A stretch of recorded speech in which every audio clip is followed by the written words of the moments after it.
Toshkent shahar Ichki ishlar bosh boshqarmasi va Davlat xavfsizlik xizmati Toshkent shahar bo'yicha boshqarmasi tomonidan giyohvandlik vositalarini tarqalishiga qarshi muntazam ravishda tezkor tadbirlar o'tkazilib, fuqarolarni zaharlashi mumkin bo'lgan zahri qotil to'xtatib qolinmoqda. Xususan, poytaxtimizning Bektemir tumanida o'tkazilgan tezkor tadbirda giyohvandlik vositalarini yashirish yo'li bilan tarqatib yurgan shaxs qo'lga olingan. Uning yonidan qadoqlangan turli xildagi giyohvandlik vositalari topilgan. Shundan so'ng tezkor tadbir davom ettirilib, gumonlanuvchining Toshkent viloyatidagi yashash manzili xolislar bilan ko'zdan kechirilganda turli xildagi 2 kilogramm 200 gramm 66700 dona dozaga teng bo'lgan giyohvandlik vositalari topilib, daliliy ashyo sifatida olingan. Jinoyat qidiruv bo'limi tezkor vakillari tomonidan o'tkazilgan tadbirlar natijasida gumonlanuvchining Jizzax viloyatidagi xonadonida ham giyohvandlik moddalari saqlanayotganligi aniqlangan. Shundan so'ng qo'lga olingan shaxsning Jizzax viloyatidagi xonadonidan yerga ko'milib, keyinchalik tarqatilishi kerak bo'lgan 800 gramm sintetik giyohvandlik vositalari topilib, daliliy ashyo sifatida olingan. O'tkazilgan tezkor tadbir natijasida qanchadan qancha yurtdoshlarimizni mana shunday zahri qotildan zaharlanishining oldi olingan.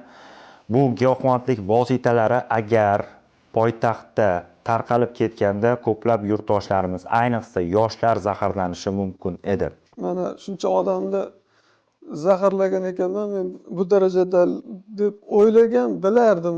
Bu narsa yomon narsa haligini yo'q, lekin pulga qiziqib, men faqat tashlashimni, ekib ketishimni o'ylagan ekanman. Ekib ketsam, pulimni tezroq olaman deb o'ylagan ekanman. Keyin noto'g'ri o'ylaganimni bildim. U qancha odamni zaharlashini o'ylamagan ekanman. Prezidentimizdan, davlatimizdan, xalqimizdan kechirim so'rayman. Kechirim so'rayman. Boshqa bu ishlarni hech kim qilmasligini so'rayman. Oxiri baribir yaxshilikka olib kelmas ekan. Qurilishda ishlardim. O'zimni ishim bilan bola chaqamni ro'zg'orini boqib turibdim. O'sha yaxshi ekan. Halol ishdan qo'ymasin ekan. Oson pul topaman, yengil pul topaman, kuniga $100, $200 topaman deb mana shu ahvolga tushdim.